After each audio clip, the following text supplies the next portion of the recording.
जैसे हम यूहन्ना के सुसमाचार को अब समाप्त करने वाले हैं, तो जब हम पीछे मुड़ के देखते हैं तो हमें यीशु मसीह के सारे शब्द, बड़े अद्भुत शब्द जो उन्होंने कही है वो सब याद आती है। वो सब हमारे हृदय पे छप गए हैं।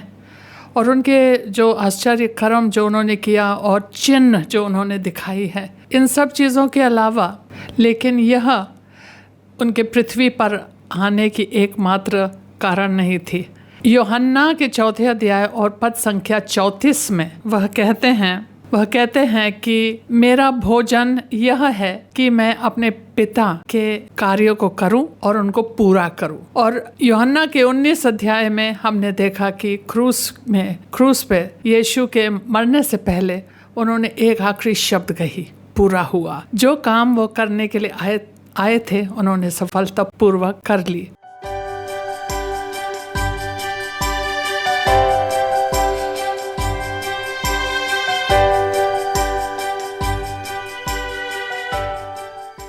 आप सबका choose life now Hindi channel के बाइबल स्टडी में स्वागत है।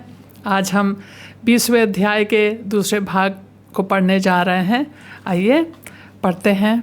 उसी दिन जो सप्ताह का पहला दिन था, संध्या के समय, जब वहाँ के द्वार जहाँ चेले थे यहूदियों के डर के मारे बंद थे, तब यीशु आया और उनके बीच में खड़ा होकर उनसे कहा, तुम्हें शांति मिले। यह पद संख्या 19 एक लंबा वाक्य है, तो उसमें हम बहुत चीज़ें देखने को हमें मिलता है कि उसी दिन, कौन सा दिन? जिस दिन उनका पुनरुत्थान हुआ था। उसी दिन जो सप्ताह का पहला दिन था, संध्या के समय, तो वही दिन था जिस दिन यीशु मसीह का पुनरुत्थान हुआ। और फिर शाम का समय था और वहाँ के द्वार जहाँ चेले थे यहूदियों के डर के मारे बंद थे। तो ये यीशु मसीह के शिष्य सब एक कमरे में बैठे हुए थे, लेकिन उन लोग डर रहे थे कि जो रब्बी के साथ हुआ, जो यीशु के साथ हुआ, वो हमारे साथ भी हो सकता है। इसलिए उन लोग डर के मारे वहाँ पे सब एक कमरे में इकट्ठा हुए थे, लेकिन सारे दरवाजे को बंद रख के बैठे थे। अचानक उनके बीच में खड़ा हो गए यीशु और उसने कहा, तुम्हें शांति मिले। उन लोग कितने चौंक गए होंगे ना। सारे दरवाजे, अगर आपके सारे दरवाजे बंद हो, सोच लो, एक बार मेरे साथ हुआ कि हमारे सारे फाटक, बगीचे के फाटक सब बंद थे और कोई मेरे घर के अंदर, बगीचे के अंदर आ नहीं सकता था और मेरा घंटी बजने लगा। मैं बहुत डर गई। रात का वक्त था और घंटी बजने लगा, तो मैं समझ गई कि कोई था नहीं। पहले मैंने सोचा कौन हो सकता है, कौन आया है, फाटक के ऊपर से कूद के आया है, कैसे आया है। लेकिन प्रॉब्लम थी घंटी में। प्रॉब्लम थी कि घंटी में कुछ शॉर्ट सर्किट हो गया था। ये सोचिए कि सब दरवाजे बंद हैं और यीशु सडनली आ गए। और ये लोग सोचते थे, उन लोग ने सुना था, मरियम मगदलीनी ने बताया था उसी दिन सवेरे के समय, भोर के समय, कि हमने यीशु को देखा। उसके बावजूद जब यीशु उनके सामने आ गए, उन लोग ने सोचा होगा ये भूत है। उन लोग ने यही सोचा होगा। तो यीशु के पहले शब्द है, तुम्हें शांति मिले। अब शांति का अर्थ बहुत सारी चीज़ें हो सकती हैं, लेकिन सबसे पहले उन लोग क्योंकि चकित हो गए और चौंक गए और उन लोग की शक्ल से दिखता है, तो हो सकता है इसलिए वो कह रहे, शांत रहो, मैं हूँ। जैसे एक बार जब वो पानी पे चलते हुए आए, वो लोग बहुत डर रहे थे, तो उन्होंने कहा मत डर, मैं हूँ। सेम चीज़ हो सकता है, इस प्रकार की शांति। दूसरी चीज़ यह है कि समृद्धि, मतलब समृद्ध, मतलब वो वाला शालोम वाली शांति तुम्हारे अंदर, तुम्हारे जीवन में कोई घटी ना हो। जैसे उन लोग एक दूसरे को ग्रीट करते थे, जब एक दूसरे से मिलते थे तो बोलते थे शालोम, शांति। और आखिरी मायने ये हो सकता है, और यही है कि मानव जाति करीब 4000 साल से रुका हुआ था यह शब्द सुनने के लिए जो यीशु ने इन शिष्यों से कहा। और वह शब्द यह था, शांति। मतलब कि परमेश्वर का जो क्रोध है, यह चीज़ हम पाते हैं 2 कुरिन्थी और 5वें अध्याय, 2 कुरिन्थी के 5वें अध्याय और शायद पद संख्या 19 में और 18 में भी लिखा है कि ये सब बातें परमेश्वर की ओर से है जिसने मसीह के द्वारा अपने साथ हमारा मेल मिलाप कर लिया और मेल मिलाप की सेवा हमें सौंप दी। अर्थात परमेश्वर ने मसीह में होकर अपने साथ संसार का मेल मिलाप कर लिया और उनके अपराधों का दोष उन पर नहीं लगाया। इसको बोलते शांति।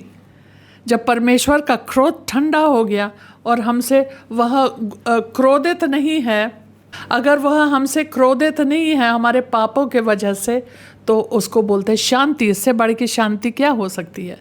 तो वह उनका क्रोध ठंडा हो गया, मेल मिलाप हो गया मानव जाति के साथ।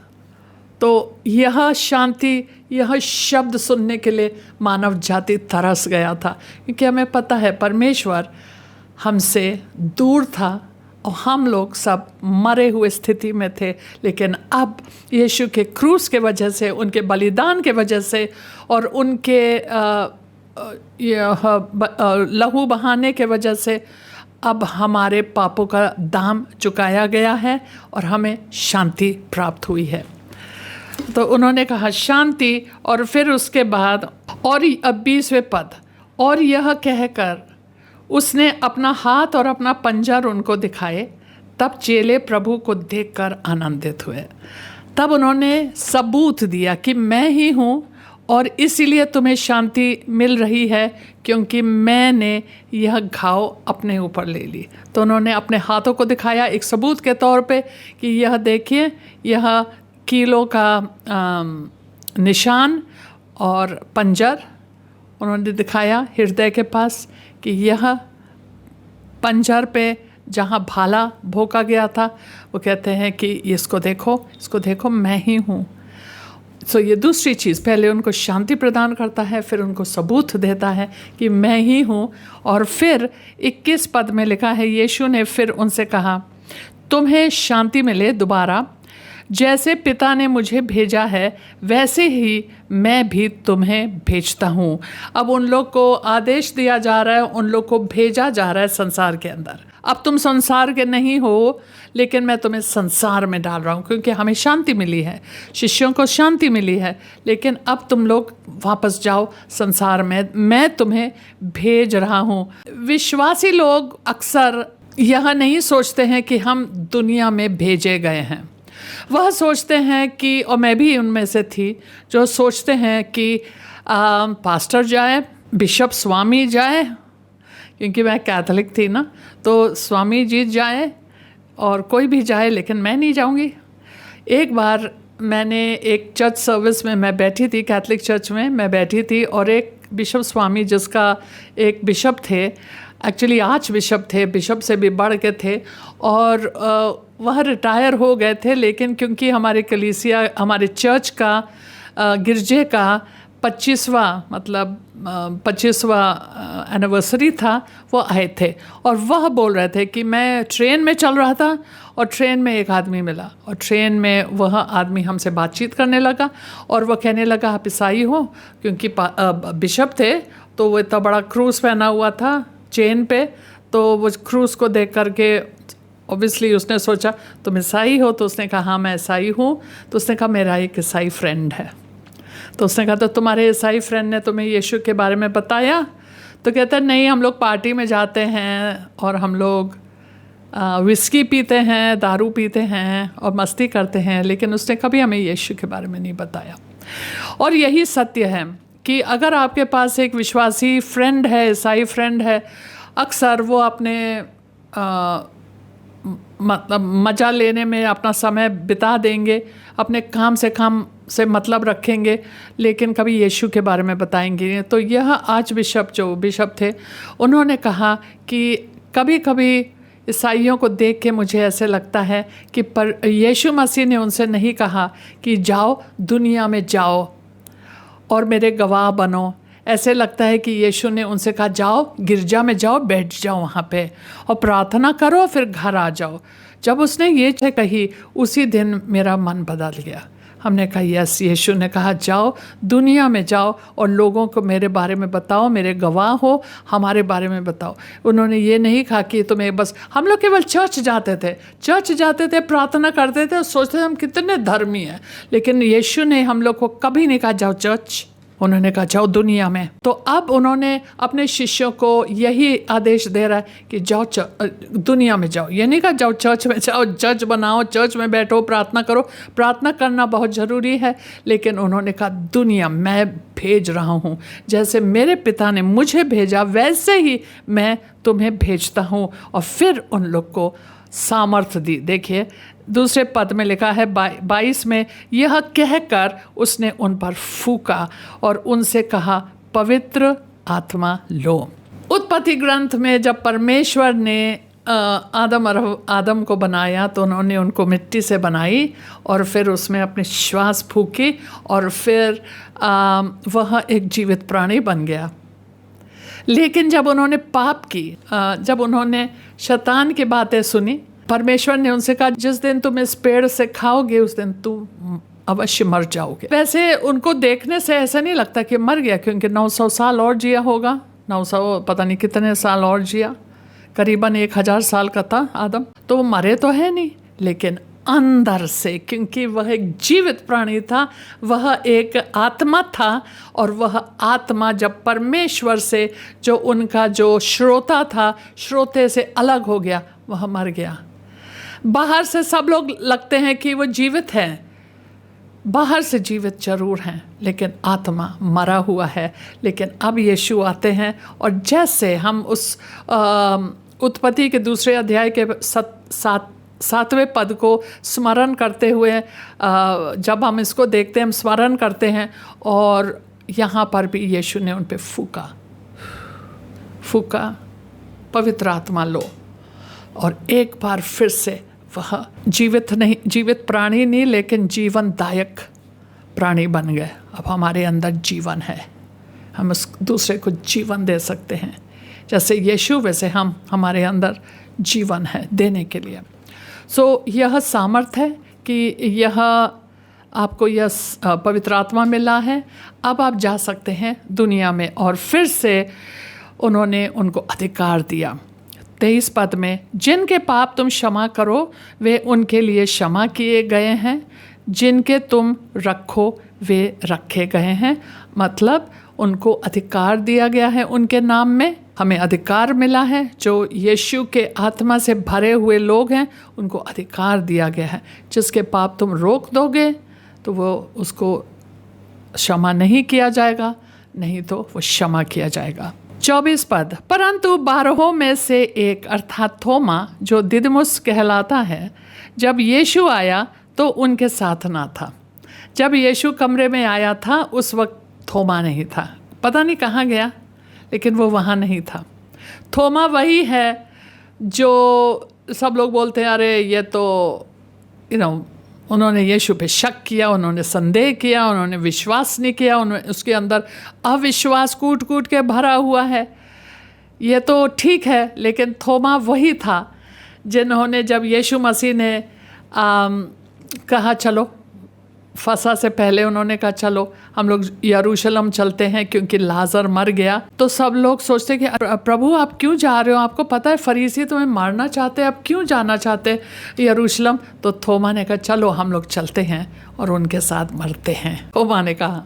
तो यहाँ पे ये थोमा थे नहीं। जब अन्य चेले, अब बताओ ये वापस आया होगा, चेले बड़े खुश, अरे यीशु से हम लोग कितने थे, 12 में से 2 गायब थे, तो 10 लोग थे उस कमरे में उस दिन, ठीक है। तो उन लोग ने बड़े खुश होकर के कहा हम लोग ने प्रभु को देखा।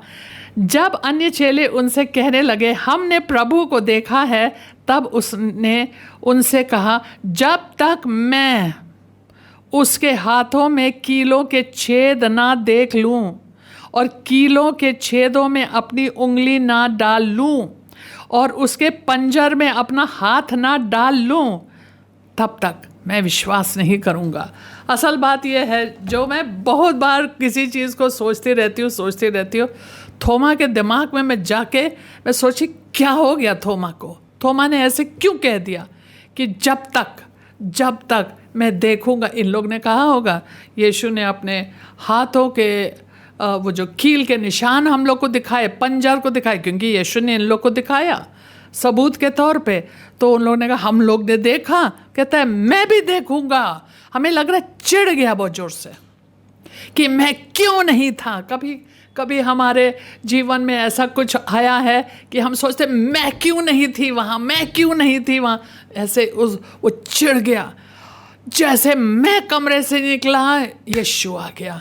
मैं क्यों नहीं थी वहाँ, यीशु ने हमको क्यों छोड़ दिया, हमको क्यों नहीं दिखाया, मुझे देखना है। और जब तक मैं देखूंगा नहीं मैं विश्वास नहीं करूँगा।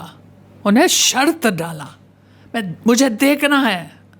वो एक्चुअली गुस्सा हो गया कि मैं क्यों नहीं था, कैसे यीशु आ गए मेरे बिना। हम सबको दिखाया और हम उसको पता है सब चीज़, यीशु को पता है, हर कुछ पता है। उसको नहीं पता थोमा नहीं है। हर जगह से चढ़ गया था, मैं क्यों नहीं था, मैं क्यों उसी वक्त चला गया था। मुझे तो यही लगता है कि उन्होंने शर्त गुस्से में डाला।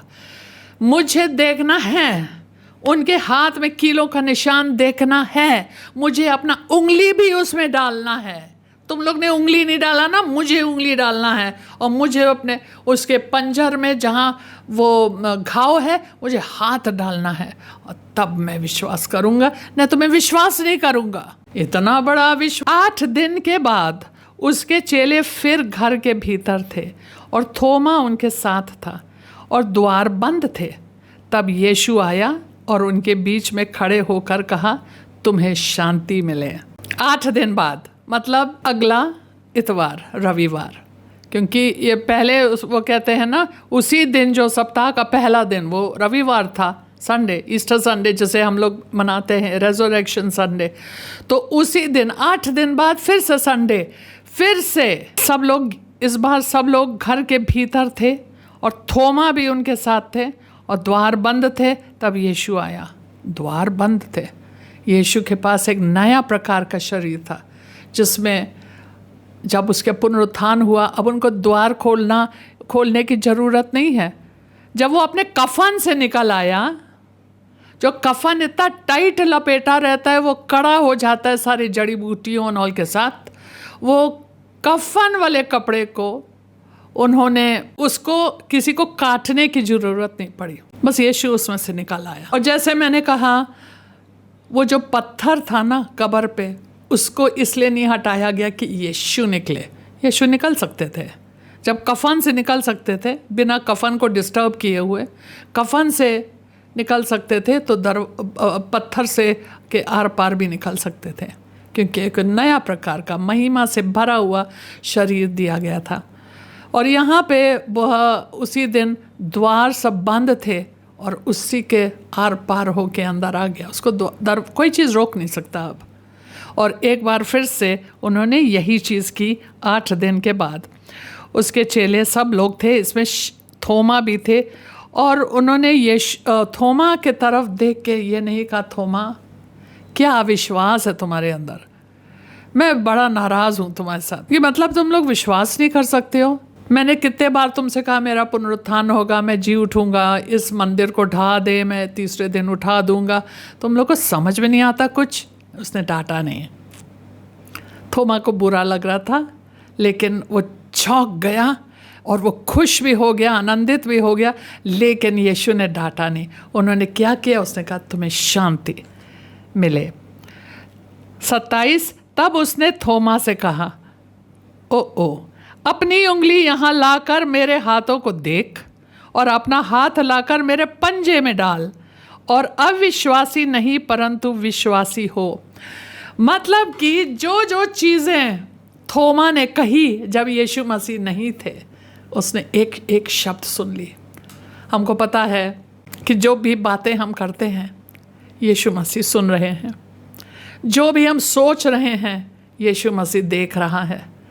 कोई चीज़ उनसे छिपा हुआ नहीं है, वह जीवित वचन है, और वचन से कोई चीज़ छिपाया नहीं जा सकता है। वह सब चीज़ को देख सकता है, आपके दिल के अंदर झांक के। जो आप ऊपर से कर रहे हैं वो अलग हो सकता है और उसका मकसद कुछ अलग हो सकता है, लेकिन यीशु सब कुछ जानता है। उन्होंने सुना था थोमा को कि जब तक, भले वो गुस्से में कहे हो, किसी चीज़ में कहे, कहा तो था जब तक मैं उनके हाथों में कीलों के निशान जहाँ है वहाँ मैं अपना उंगली ना डालूं और पंजर में अपना हाथ ना डालूं, मैं तो विश्वास ही नहीं करूँगा।